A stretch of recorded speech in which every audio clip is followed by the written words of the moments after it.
Hello friends, welcome to competitive exams India Telugu channel. ఈరోజు మనం ఈ వీడియోలో ఐడిబిఐ పీజీడీబీఎఫ్ 2024-25కి సంబంధించిన నోటిఫికేషన్ అయితే రిలీజ్ అవ్వడం జరిగింది ఫ్రెండ్స్. ఈ నోటిఫికేషన్ ద్వారాగా మనకి జూనియర్ అసిస్టెంట్ మేనేజర్ క్యాడర్కి సంబంధించిన జాబ్స్ అనేవి మనకి ఫిలప్ చేయడం జరుగుతుంది. జాబ్లో జాయిన్ అవ్వడానికి ముందు క్యాండిడేట్స్ అనేవాళ్ళు 1 year post graduation diploma in banking and finance course అనేది కంప్లీట్ చేసుకోవాల్సి ఉంటుంది. సో ఈ కోర్స్ వచ్చేటప్పటికి 1 year course friends. 6 months class room training ఇస్తారు, 2 మంత్స్ ఇంటర్న్షిప్ చేయాల్సి ఉంటుంది and 4 months on job training అనేది కంప్లీట్ చేసుకున్న తర్వాత జూనియర్ అసిస్టెంట్ మేనేజర్ క్యాడర్కి సంబంధించి జాబ్ అయితే మనకు ఆఫర్ చేయడం జరుగుతుంది.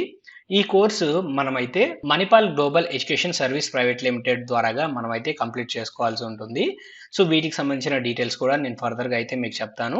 సో ఇక్కడ మీరు గమనించినట్లయితే సౌత్ అండ్ వెస్ట్ జోన్కి సంబంధించి మనకు వేకెన్సీస్ అనేవి ఫిలప్ చేస్తూ ఉన్నారు.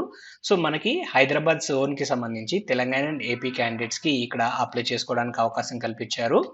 అండ్ నెక్స్ట్ మనం మూవ్ ఆన్ అయినట్లయితే మనకి నెంబర్ ఆఫ్ వేకెన్సీస్కి సంబంధించిన డీటెయిల్స్ ఫ్రెండ్స్. సో ఈ పర్టికులర్ నోటిఫికేషన్ ద్వారాగా మనకి 500 వేకెన్సీస్ అయితే ఫిలప్ చేస్తూ ఉన్నారు. ఈ జాబ్కి మనం అప్లై చేసుకోవాలి అన్నట్లయితే ఏదైనా సరే ఒక గ్రాడ్యుయేషన్ కంప్లీట్ చేసుకుని ఉండాలి. అది ఏ గ్రాడ్యుయేషన్ అయినా కావచ్చు, లైక్ బీఈ బీటెక్ కానీ బీఎస్సీ బీకామ్ లాంటి డిగ్రీస్ కానీ మనం ఏదైనా సరే ఒక డిగ్రీ అనేది కంప్లీట్ చేసుకోవాలి. అండ్ మినిమం ఏజ్ వచ్చేటప్పటికి 20 years, maximum 25 years friends. And అలానే మనకి ఇక్కడ ఏజ్ రిలాక్సేషన్స్ కూడా వర్తిస్తున్నాయి ఫ్రెండ్స్. సో ఎస్సీ ఎస్టీ క్యాండిడేట్స్కి 5 ఇయర్స్, ఓబీసీ క్యాండిడేట్స్కి 3 ఇయర్స్ వరకు మనకి ఏజ్ రిలాక్సేషన్ ఉంది. అండ్ నెక్స్ట్ మనం మూవ్ ఆన్ అయినట్లయితే మనకి ఇక్కడ అప్లికేషన్ స్టార్టింగ్ డేట్కి సంబంధించిన డీటెయిల్స్. అప్లికేషన్ వచ్చేటప్పటికి February 12, 2024 నుంచి మనకి అప్లికేషన్స్ యాక్సెప్ట్ చేస్తారు. And last date of application 26th of February 2024. And examination వచ్చేటప్పటికి March 17th అయితే కండక్ట్ చేస్తాము అని టెంటేటివ్గా మనకైతే ఇక్కడ మెన్షన్ చేయడం జరిగింది. అండ్ నెక్స్ట్ ఇక్కడ ఇండియన్ సిటిజన్స్ మాత్రమే ఈ జాబ్స్కి అప్లై చేసుకోవాల్సి ఉంటుంది. అండ్ నెక్స్ట్ ఇక్కడ గమనించినట్లయితే ఏజ్ రిలాక్సేషన్ సంబంధించిన డీటెయిల్స్ అయితే ఇక్కడ మెన్షన్ చేశారు ఫ్రెండ్స్. సో ఈ డీటెయిల్స్ ఆల్రెడీ నేను ముందుగానే మీకు చెప్పాను కదా. సో నెక్స్ట్ మనం మూవ్ ఆన్ అవుదాము. సో ఇక్కడ మీరు గమనించినట్లయితే అప్లికేషన్ ఫీజుకి సంబంధించిన డీటెయిల్స్ ఇచ్చారు. ఎస్సీ ఎస్టీ ఫిజికల్లీ ఛాలెంజ్డ్ క్యాండిడేట్స్కి 200 రూపీస్ వరకు మనకైతే ఫీజు అనేది పే చేయాల్సి ఉంటుంది. And other candidates 1000 rupees fee అనేది ఆన్లైన్ మోడ్లో పే చేసి మనమైతే ఈ జాబ్కి అప్లై చేసుకోవాలి. ఈ నోటిఫికేషన్కి అప్లై చేసుకోవడానికి మనం ఆన్లైన్ మోడ్లోనే అప్లై చేయాల్సి ఉంటుంది ఫ్రెండ్స్, అఫీషియల్ వెబ్సైట్ ద్వారాగా. మీరు ఈ నోటిఫికేషన్కి అప్లై చేసుకోవాలి అనుకున్నట్లయితే అప్లై చేయడానికి కావాల్సిన లింక్స్ అనేవి నేను డిస్క్రిప్షన్లో ప్రొవైడ్ చేస్తాను. మీరు ఆ లింక్స్ ద్వారాగా ఈ నోటిఫికేషన్కి అప్లై చేసుకోవచ్చు. అండ్ నెక్స్ట్ ఇక్కడ మీరు గమనించినట్లయితే మీరు అప్లై చేసేటప్పుడు మీ సాఫ్ట్ కాపీస్ అనేవి మెయింటైన్ చేయాలి friends. Like recent passport size photograph, left thumb impression, signature, declaration ఇలాంటివి మనమైతే అప్లోడ్ చేయాల్సి ఉంటుంది అప్లై చేసేటప్పుడు. సో ఇవన్నీ సాఫ్ట్ కాపీస్ అనేవి మెయింటైన్ చేయండి. అండ్ నెక్స్ట్ మనం మూవ్ ఆన్ అయినట్లయితే సెలక్షన్ ప్రాసెస్కి సంబంధించిన డీటెయిల్స్ ఫ్రెండ్స్. సో అప్లై చేసుకున్న క్యాండిడేట్స్కి ఆన్లైన్ ఎగ్జామినేషన్ అనేది కండక్ట్ చేయడం జరుగుతుంది. ఆన్లైన్ ఎగ్జామినేషన్లో క్వాలిఫై అయిన క్యాండిడేట్స్కి పర్సనల్ ఇంటర్వ్యూ అనేది కండక్ట్ చేసి ఫైనల్ అలాట్మెంట్ అనేది ఇస్తారు. ఆన్లైన్ ఎగ్జామినేషన్ వచ్చేటప్పటికి 4 సెక్షన్స్ ఉంటాయి. First reasoning and data analysis and interpretation, English language, quantitative aptitude, general అవేర్నెస్కి సంబంధించి మన క్వశ్చన్స్ అయితే అడుగుతారు. 2 hours టైం అనేది ఇవ్వడం జరుగుతుంది.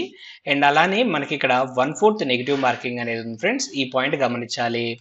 అండ్ నెక్స్ట్ మనం మూవ్ ఆన్ అయినట్లయితే మనకి ఎగ్జామ్ సెంటర్స్కి సంబంధించిన డీటెయిల్స్ ఫ్రెండ్స్.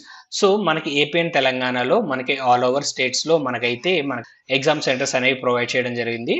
సో రెగ్యులర్గా మనకి ఐబీపీఎస్ వాళ్ళు ఎక్కడైతే సెంటర్స్ అనేవి మనకి ఇక్కడ కండక్ట్ చేస్తున్నారో మ్యాక్సిమం అన్ని సెంటర్స్లో అయితే మనకి ఇక్కడ ఎగ్జామ్ సెంటర్స్ అనేవి ఇవ్వడం జరిగింది. సో ఏపీ అండ్ తెలంగాణలో మీకు నియర్ బైగా ఉన్న ఎగ్జామ్ సెంటర్ అనేది మీరు అప్లై చేసేటప్పుడు సెలెక్ట్ చేసుకోవచ్చు.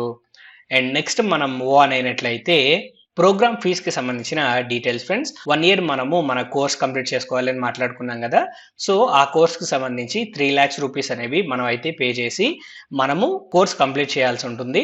ఇన్ కేస్ మీరు 3 lakhs రూపీస్ ఫీజ్ పే చేయలేరు అన్నట్లయితే ఐడిబిఐ బ్యాంక్ లోన్ అనేది ప్రొవైడ్ చేస్తుంది ఫ్రెండ్స్ సెలెక్ట్ అయిన క్యాండిడేట్స్కి. సో సెలెక్ట్ అయిన క్యాండిడేట్స్కి 3 lakhs రూపీస్ లోన్ ఇచ్చి వాళ్ళే చదివించి కోర్స్ కంప్లీట్ అయిన తర్వాత మనకైతే జాబ్ అనేది ఇవ్వడం జరుగుతుంది.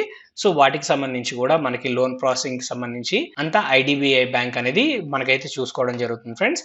అండ్ నెక్స్ట్ మనం మూవ్ ఆన్ అయినట్లయితే వన్స్ మనం జాబ్లో జాయిన్ అయిన తర్వాత మనకి పర్ యానం 6.14 ల్యాక్ నుంచి 6.5 ల్యాక్ వరకు మనకైతే శాలరీ అనేది ప్రొవైడ్ చేయడం జరుగుతుంది. అండ్ నెక్స్ట్ మనం మూవ్ ఆన్ అయినట్లయితే ఈ జాబ్ కి మనము సర్వీస్ బాండ్ అనేది రాయాల్సి ఉంటుంది ఫ్రెండ్స్. సో 3 years పీరియడ్ కి మనము అదే ఆర్గనైజేషన్ లో వర్క్ చేస్తాము అన్నట్టుగా మనము సర్వీస్ బాండ్ అనేది రాయాల్సి ఉంటుంది. సో 2 lakh రూపీస్ వర్త్ కి అయితే మనం ఈ సర్వీస్ బాండ్ అనేది రాయాలి. అండ్ నెక్స్ట్ మనం మూవ్ ఆన్ అయినట్లయితే end of the notification friends. So ఈ నోటిఫికేషన్ సంబంధించి కంప్లీట్ డీటెయిల్స్ అనేవి మీకు అందాయని ఆశిస్తున్నాను. ఈ వీడియో కనుక మీకు నచ్చినట్లయితే please like, share and subscribe to our channel. Thank you.